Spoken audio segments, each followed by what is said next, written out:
Olá, estamos aqui em mais um Visão RS. Hoje para falar do agronegócio, de todos os impactos, plano safra e muito mais. Por isso, estou aqui com o Pepe Antonello, agora também nosso colega, que vai começar a falar sobre o mundo do agronegócio aqui na Jovem Pan. Seja bem-vindo, Pepe.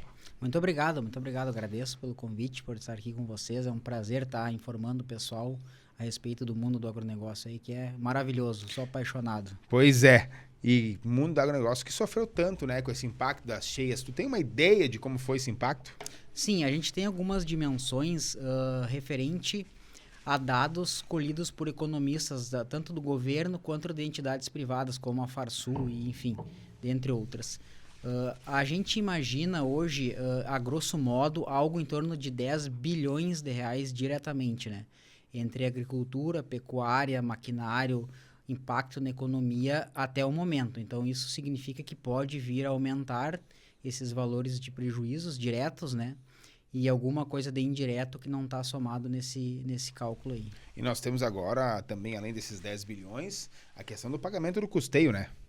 Exatamente. O governo adiou o pagamento do custeio por dia 15 de agosto, né, do pessoal, para quem não aderiu a outros tipos de parcelamentos, né? O vencimento direto passou para essa data. E a gente está na iminência do novo Plano Safra, que era para ter sido apresentado mês passado e ainda não foi apresentado, inclusive para hoje, não sei se chegou a sair, não acompanhei agora à tarde. Então, a gente vai ver o que vai vir de novos créditos ou de reparcelamentos, taxas de juros, para que possa ajudar o produtor rural a sair dessa situação que é indescritível na história. Nunca tivemos nada semelhante ao acontecido, né? A gente tem diversos pontos, né? E aqui no Visão a gente trouxe diversos empresários já, políticos, né? Voluntários, pessoas que estiveram muito no meio de toda essa catástrofe, né? Mas do agro, tu és a primeira pessoa, assim, diretamente produtor rural, assim. Como é que o produtor rural tá vendo tudo isso? Olha, o produtor rural está muito apreensivo. A gente tem algumas informações mais privadas de instituições e afins, né? Que eles estão nos dizendo que pode chegar a 70% o nível da inadimplência. Isso é um dado extraoficial, não é um dado oficial, né? São dados coletados conversando com cooperativas, com instituições financeiras e bancárias. E a gente tem essa informação. E se o governo não ajudar, cerca de 20 a 30% dos produtores rurais possivelmente não vão conseguir fazer a sua próxima safra devido à falta de capital. Eles estão literalmente descapitalizados, sem condição. Faz como? Ou vão ter que abandonar a atividade, ou vão ter que vender uma propriedade. Tanto é que a nossa empresa trabalha com imóveis rurais, compra e venda de imóveis rurais e arrendamentos, né? É. Então, a gente aumentou o número de imóveis exponencialmente nas últimas semanas e meses, devido à oferta de pessoas que não querem mais trabalhar no agronegócio. Aquele produtor que era um pouquinho mais velho, aquele produtor que está entrando, que entrou há pouco tempo, esse cara, ele está querendo sair, está querendo migrar para outra atividade. A gente está notando isso na prática, lá no campo, Mas né? aí vai para onde, cara? Pois é, aí é a pergunta que a gente se faz. Muita gente vai trabalhar de empregado, vai tentar um emprego na cidade, vai vender sua propriedade, vai abandonar. Isso já está acontecendo, a gente já conhece alguns casos de pessoas que deixaram o agronegócio, já colocaram à venda todo o seu maquinário, isso sua com propriedade, o impacto dessa cheia agora. com o impacto da enchente, exatamente. Isso devido ao ocorrido com a enchente, né?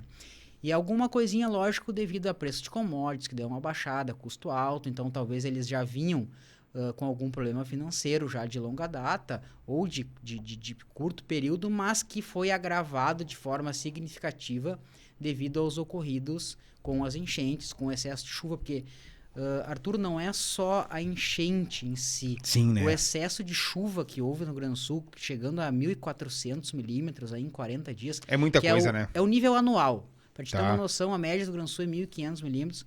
A gente teve municípios com 640 milímetros em um único dia, em 24 horas. É muito, né? É um absurdo. Então, esse impacto de solo, que é o principal impacto hoje que a gente vê dentro das propriedades rurais que não tiveram cheia, que não tiveram água ali na sua própria propriedade, é o que aconteceu com o solo. Ele lixiviou esses nutrientes. O que é lixiviar para o pessoal que não entende e está nos assistindo? Lixiviar é quando a água cai na superfície e leva os nutrientes para o fundo, para a parte mais profunda do solo. Pode ser 40 centímetros, 1 metro, 5 metros, a depender do tipo de solo que tem em cada região. Regiões mais arenosas foram mais afetadas, regiões mais argilosas menos afetadas porque lixiviou menos. Mas todo mundo teve lixiviação. Ou seja, a fertilidade do solo caiu. Na próxima safra, nós vamos ter um impacto de produtividade. Não vai ser tão bom quanto. Exatamente. Já tem estudos da Embrapa e de outras instituições falando em perdas significativas de produtividade para os próximos 10 a 20 anos. Mas é muita coisa, né? Ou seja, a gente teria de 10 a 20 anos para voltar a ter a mesma fertilidade em algumas regiões, logicamente, né? Teve regiões que não foi tanto afetada, que tínhamos antes das enchentes, desses volumes estratosféricos que a gente usa aí de precipitação que ocorreu no estado do Rio Grande do Sul, que é... A gente usa a palavra coloquial que é algo incompreensível, algo inacreditável, porque nunca foi visto nada semelhante, pelo menos nas gerações que estão aí hoje dentro do agronegócio. Né? Cara, é muito prejuízo, cara. É um impacto que a gente não tem noção. Vamos dar um exemplo básico aqui, né? O pé de alface que hoje custa R$2, que é um hortifruti, que é diferente, né? Que tem prazo de validade muito mais curto. Né? Hoje, se ele custava 2, hoje ele custa 3, porque o que sobrou foi vendido mais caro, né? O que vem agora tem que pagar o custeio daquele outro lá. Perfeito. E nós vamos ter esse 3 por muito tempo mais alto, né? Com certeza, até normalizar. A produção, aí a gente entra num outro setor também, né, Arthur, que é a questão dos ciclos, né? Tu pega o ciclo do alface, tu consegue, como são áreas menores e ciclos curtos, tu consegue normalizar a oferta mais rápido. Tá. Agora tem coisas uva. De longo prazo. Por exemplo, a uva. A uva não vai normalizar tão rápido. Oliveira não vai normalizar tão rápido. Nogueira não vai normalizar tão rápido. E nós estávamos numa crescente muito grande. É questão de um ano. Pecuária. Claro, a pecuária foi um pouco menos afetada, foi mais questão nutricional do que número de rebanhos, enfim. Mas teve impacto, teve aumento de custo, porque não teve disponibilidade forrageira. Então os animais não tinham o que comer, tiveram que comprar alimentação de fora. Esse custo geral, assim, ó, é quase que incalculável. A gente usa o número de 10 bi dentro do negócio, mais, né? Mas a gente imagina que isso possa ser multiplicado por algumas vezes, inclusive pelo que vai acontecer, não só pelo que aconteceu, mas pelo que vai vir a acontecer resultante desse ocorrido, né? Que é algo inacreditável. Assim, a gente para pensar, olha os números lá, a gente tem esses dados de precipitação. Tu olha os meses ali, 900 milímetros em 30 dias, em 45 dias, 1.300, 1.400 milímetros, é inconcebível, assim, o volume de chuva e o dano que causou para todo mundo, né? Pois é, e infelizmente é um dano que vai ficar por um bom tempo e nós temos que contar que nada mais de ruim aconteça.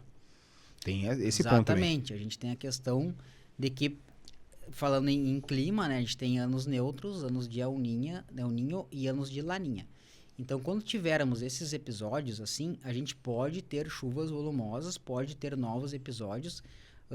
Historicamente, o mês de setembro é o mês mais chuvoso do ano, com volumes extremamente altos de chuva. Isso pode ocorrer, está marcando 200 e poucos milímetros, que é um número bastante significativo, que ele pode causar enchentes, inclusive, no mês de setembro. Não na proporção que a gente teve em final de abril, início de maio, logicamente, né? Que sim. Algo de 700, 800 milímetros. Horrível, por dia. Mas mesmo assim, a previsão da enchente continua. Não no mesmo nível. Existe. Entendeste? E isso pode se perpetuar a depender do clima que a gente vai ter. Que se vai ter El Niño, se vai ter Laninha, se vai ter ano neutro. Então, isso pode...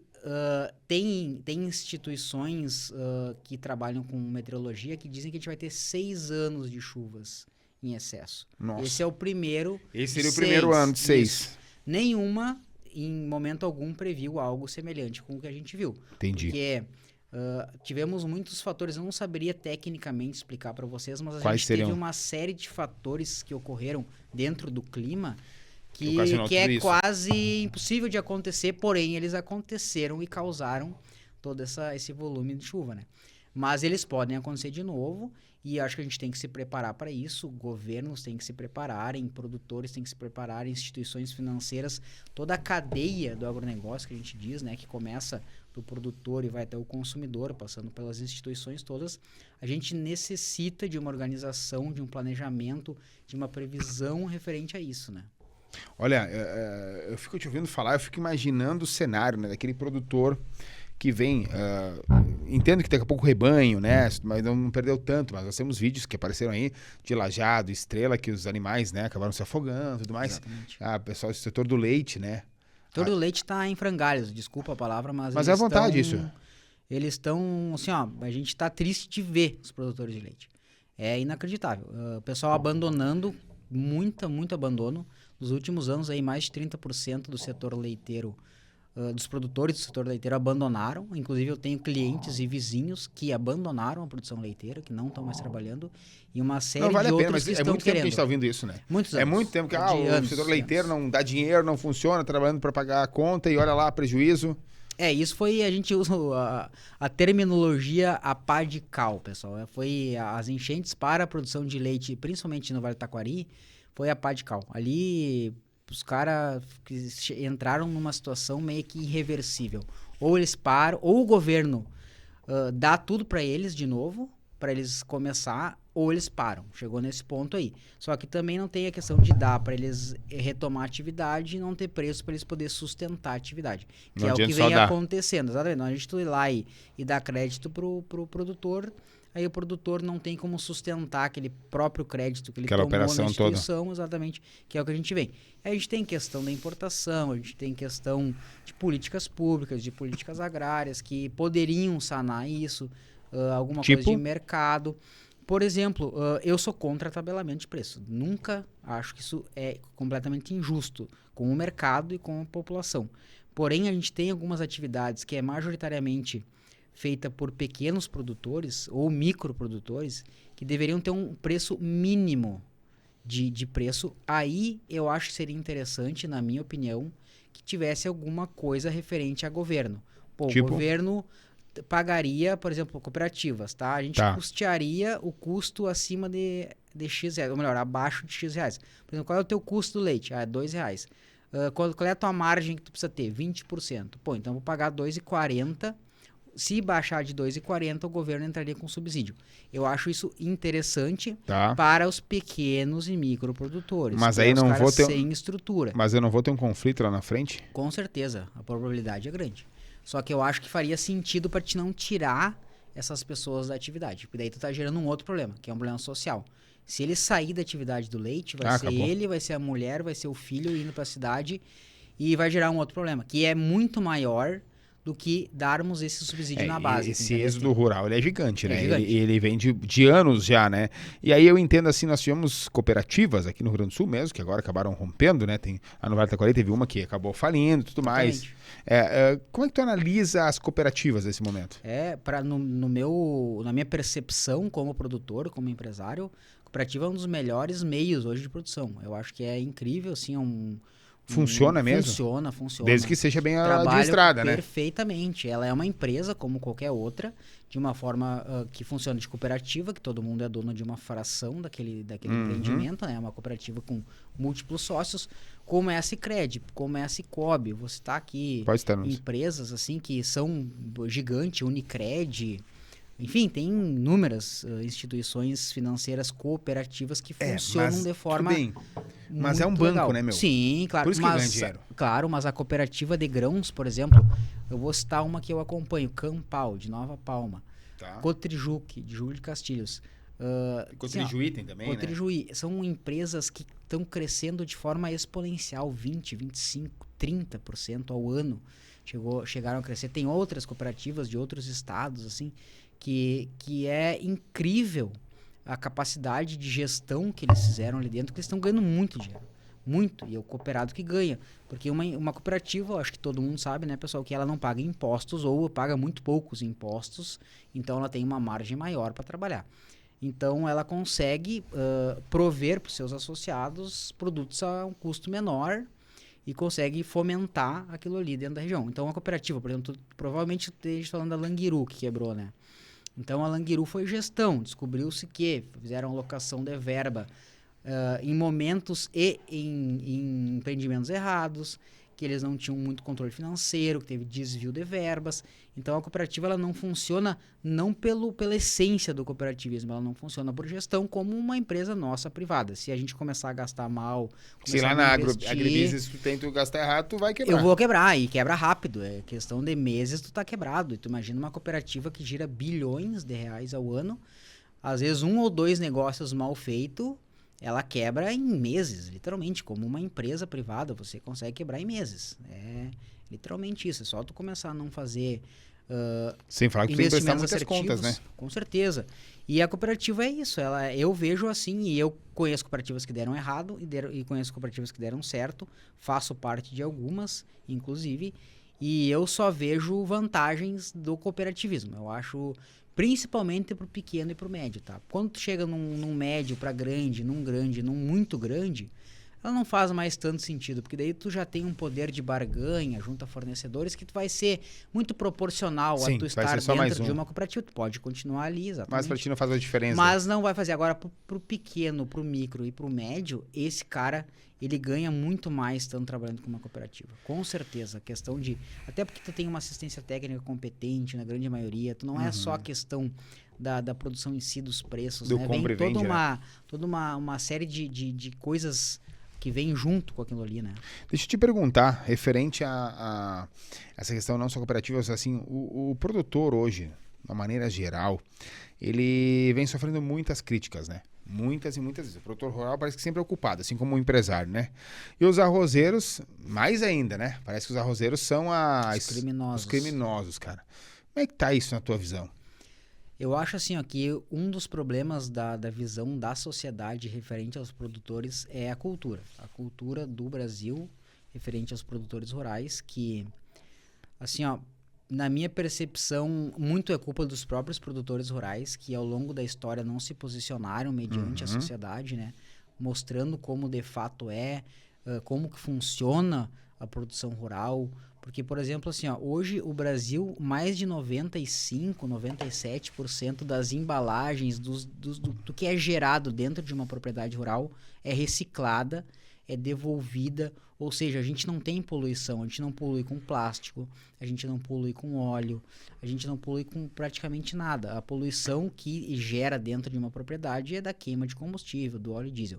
Porém, ao mesmo tempo, a gente é o maior gerador de crédito de carbono, porque ao momento que a gente planta qualquer cultura, essa cultura necessita do carbono para produzir. Quanto mais a gente produzir em uma área, mais carbono foi sequestrado. Ou seja, uma propriedade rural, na grande maioria delas, ela tem créditos de carbono, porque ela produz, ela sequestra mais carbono do que ela emite.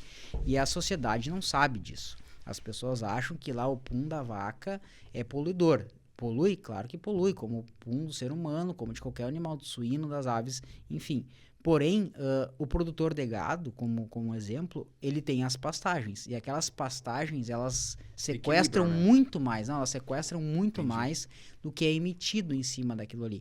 E aí você pega produtores, por exemplo, que recolhem o esterco, fazem biodigestor, utilizam o gás para gerar energia. Então, assim, ó, que é significativa hoje dentro de alguns setores, como suínos e aves, esse tipo de produção.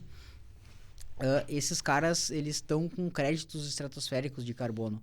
E as pessoas, às vezes, não sabem. Mas criticam. E criticam, claro, como assim... Desmatamento. Eu não conheço produtor rural que faça desmatamento. Quem faz desmatamento na Amazônia são grileiros, são madeireiros, são outros setores. Pode ter algum produtor rural aqui e acolá. E são criminosos. Esse cara que é um produtor rural também, esse cara tem que ir pra cadeia. Tipo, todos os produtores concordam com isso, que ninguém tem que desmatar ilegalmente nada. E aí o pessoal acha que é o setor todo, como se todo mundo fosse criminoso. Tem os criminosos em qualquer setor. Se tu pegar qualquer setor da economia, vai ter o cara bom e o cara ruim. Vai ter o cara ruim, não adianta. E no agronegócio tem os caras bons e tem os caras ruins. É a mesma coisa que em qualquer outro setor. E diante de tudo isso que o Rio Grande do Sul passou nesses últimos 60 dias, né? Mais lá em maio, eu te pergunto, cara, que avaliação tu faz do governo estadual perante ao Rio Grande do Sul? Vou dizer uma palavra curta que faz todo sentido. Fiasqueira. Eu acho que foi um fiasco como o governo está agindo, principalmente com o agronegócio, né? Isso o governo estadual? Estadual. Eu achei que eles deveriam ter melhorado bastante, diante das possibilidades, principalmente na cobrança junto ao governo federal, que eu achei uma inércia do governo estadual, tá? Essa questão da não ação referente, que continua não tendo muita ação, o governo estadual, referente a cobranças com o governo federal. Porque a gente sabe que a gente recebe muito pouco do que a gente produz, né? Eu não me recordo os números agora de cabeça, mas é algo em torno de 20 e poucos por cento do que a gente manda de impostos para a federação, a gente retorna como crédito para o Estado do Rio Grande do Sul.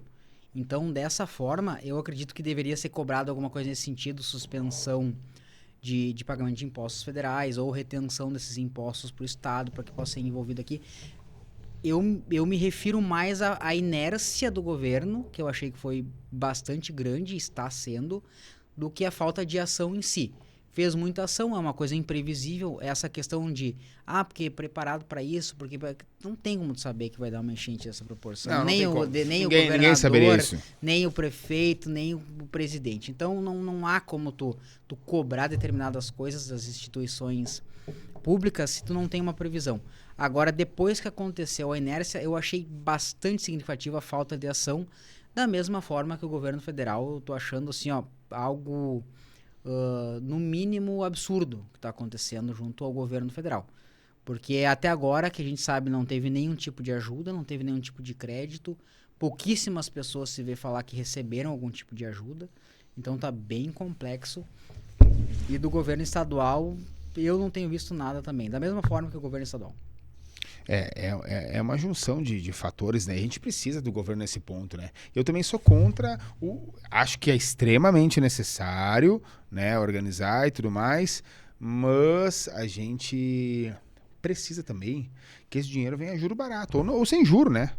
Que tu pagou imposto aí uma vida inteira e agora tu tá pegando... Eu não quero contra o empréstimo. Com certeza. Não, e as taxas de juro, por exemplo, crédito rural, tá? Renegociação de crédito rural. O pessoal que se quisesse parcelar para não pagar, que foi prorrogado. 17% ao ano. Isso muito. Não é margem, não. O agronegócio não tem essa margem. A margem do agronegócio é entre 4% e 9%. A margem líquida real hoje de uma atividade agrícola vai entre 4% e 9%, 10%. Como é que tu vai pagar 17% de juro? Não tem Por como. isso que o dinheiro do subsídio hoje para o agronegócio é entre 2% e 7%, 8%. Porque você pagando um juro nessa faixa, tu ainda vai ter alguma margem muito estreita. Pequena, ainda. Né? Entendeu? Pelo risco da atividade, você não tem margem nenhuma praticamente. Então, quem renegociar dívidas a 17, provavelmente vai ficar inadimplente. Esse cara não vai conseguir pagar. Ou ele vai ter que se desfazer de patrimônio, ou a gente vai ter que ter uma mudança no cenário das commodities absurda. Tipo, ter uma inflação gigantesca nos preços para ele conseguir capitalizar e pagar, e logicamente a inflação vai ter que ser acima dos 17% para ele poder ter esse capital, para poder cumprir com esse crédito que ele tem lá. Olha, são bastantes informações, né? E como é que tu vê saída para isso tudo? Sim, sim. E como seria? Principalmente o governo federal, ou melhor, exclusivamente o governo federal. Eu não vejo hoje o governo estadual com capacidade financeira de fazer alguma ajuda, porque como todos nós sabemos, o nosso estado vem de décadas aí com déficit ano a ano, então a gente não teria muito dinheiro pelo tamanho do problema, que é estratosférico, é gigantesco. Então a gente teria que ter o governo federal agindo de forma bastante significativa, né, dentro de todos os setores da indústria, do comércio, do serviço, do agronegócio, enfim. E eu não tô vendo, infelizmente, acho que nem tu, nem ninguém tá vendo nada acontecer, né? E a única saída que a gente teria a curto prazo seria dinheiros a fundo perdido, valores a fundo perdido, juros subsidiados muito baixos, que também faria sentido, né? E crédito, inclusive para pessoas com inadimplência, porque a gente tá vendo muita gente inadimplente que não está tendo acesso a crédito e que está demitindo ou fechando ou parando com a atividade, porque ele não, além dele não ter capital, ele não tem crédito e ele se tornou inadimplente. Então são 3 problemas que não tem como sanar, a não ser com o governo emprestando dinheiro a juro baixo, fazendo esse pessoal trabalhar, produzir, gerar riqueza, conseguir voltar ao que era há 3 meses atrás, né? Ou seja, são muitos e muitos problemas, daqui para frente? Com certeza. A gente estuda aí dentro do agronegócio algo entre 10 e 20 anos para a gente voltar ao que a gente estava É muito tempo, até abril. Antonella. É muito tempo, cara. Porque o agro são ciclos longos, né? Como eu te falei, como as margens são extremamente estreitas, você demora muito tempo para voltar ao que era, tu entendeu? Tu ganha pouquinho em pouquinho. O produtor rural é visto como, tem dinheiro, é muito rico. Sim, de fato, patrimonialmente falando, é. Porém, em capital, é um dos setores que não tem tanto capital. Ele tem capital pelo volume que ele Mas tem. financeiramente não. Mas em unidade não, porque você pega um produtor pequeno, ele vai ter uma margem um pouquinho menor, um produtor grande vai ter uma margem um pouquinho maior. Por quê? Porque volume de capital, como qualquer coisa, tu consegue barganhar, enfim. Mas nesse sentido de sobra de capital, que tu consiga investir, reestruturar, melhorar, é longo prazo. Tu não consegue fazer em curto prazo com margem de 5, 7, 8, 10%, que é hoje a margem do agronegócio. Aí tu tem uma propriedade lá que fatura 300 mil por ano, por exemplo, aí te sobra 35, 40. Como é que tu vai pegar desses 35, 40, que é a tua margem líquida operacional real, e usar 20 para botar calcário, por exemplo, para reestruturar ou para adubar? Aí acaba o teu dinheiro para te viver, daí tu não vai conseguir ter vida, tu não vai conseguir ter lazer, tu vai gerar um problema social daqui a pouco, não vai comprar roupa para te reestruturar essa terra. Então o produtor não vai fazer isso. Que vai demorar um monte de tempo para ganhar. Ele vai gastar, exatamente, ele vai ganhar, ele vai pegar lá dos 35 mil que ele faturou no ano, ele vai botar 10 na lavoura dele. E os outros 25 ele vai usar para viver. Se quer comprar comida, quer pagar contas, porque não ganha dinheiro todo dia. Exatamente, o produtor rural tem renda anual, né? 2 ou 3 vezes ao ano, que é por safra. Mas a renda dele é anual. É uma renda que a gente usa como anual, porque ela é uma vez por ano, teoricamente, né? Que tu pode ter outras atividades, mas tu não tá entrando dinheiro todo mês. Às vezes fica 2, 3, 4 meses sem ter uma única entrada de dinheiro. E às vezes pode perder toda a safra com a chuva. Que foi o que aconteceu esse ano. Teve muitos produtores que perderam 20, 30, 40, 50, 70% da safra. Esse ano, esse pessoal aí, a probabilidade de parar é gigante. A gente não sentiu ainda isso, porque não venceu os contratos deles de recebimento e pagamento. Quando vencer esses pagamentos, que é entre dia 8 e 15 de agosto, aí que a gente vai começar a ver o problema, porque vai ver quem vai conseguir pagar e quem não vai conseguir pagar os créditos. E aí que vai começar, a gente vai sentir o estouro, que né, a gente utiliza esse termo... no mercado, o estouro a gente vai ver o tamanho do estouro ali no final de agosto, que vai começar a aparecer os números, que é daqui a 60 dias. Quem conseguiu pagar, quem não conseguiu, quem vai renegociar, quem não vai renegociar. Tem instituições bancárias dizendo que se o governo não fizer algum programa de seguro, certo, eles não vão emprestar dinheiro. Por exemplo, tu já está com todo o teu limite de crédito tomado no banco, patrimonialmente falando, e tu não pagar nenhuma parcela, nenhuma parte do que tu deve lá, tu não vai ter crédito para a próxima. E tem gente que não tem dinheiro para ter crédito na próxima. Então o governo, o que eles estão cogitando? Fazer um tipo de seguro custeado pelo governo para o próximo crédito. Tu vai continuar com teus créditos, tu vai renegociar tuas dívidas e vai tomar um novo crédito, e esse novo crédito vai ser segurado pelo governo. É uma das hipóteses mais plausíveis e que está mais em evidência hoje.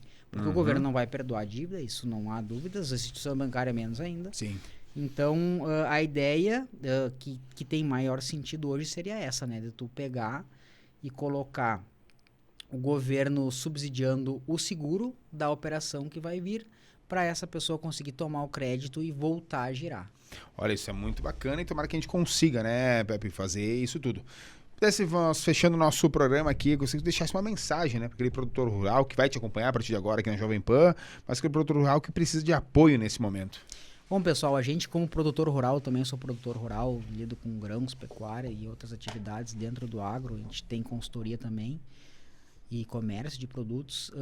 Eu gostaria de deixar uma mensagem assim, ó, que a gente vai vencer, que a gente vai conseguir superar, a gente precisa se organizar, inclusive dia 4 agora a gente vai ter ali em Cachoeira do Sul, todos estão convidados, uma manifestação de todo o estado do Rio Grande do Sul, cobrando o governo do estado do Rio Grande do Sul e o governo federal para que tome iniciativas e nos apresentem alguma coisa concreta para sanar esses problemas. Então a gente vai lutar, a gente como empresário, como produtor, como representante também de produtores, a gente vai batalhar muito para que se resolva isso, para que a gente possa fazer com que ninguém deixe atividade, que a gente cresça. E todo mundo acreditar e correr atrás e fazer um pouquinho cada um, que um pouquinho que cada um fizer, a gente vai longe, vai conseguir melhorar tudo isso e acreditar em Deus, ter fé e correr atrás. Eu acho que isso é o principal aí e a gente está aí para isso. A gente vai começar esse projeto junto com a Jovem Pan aqui, com o Arthur, de trazer essas informações para vocês diariamente, né, Arthur? Praticamente a gente vai trabalhar com essas informações diárias para vocês, para que a gente possa crescer, informar, trazer tecnologias, trazer tudo que tiver de melhor para você estar bem informado e conhecendo o agronegócio por dentro da porteira, fora da porteira, como é que funciona todo o processo aí.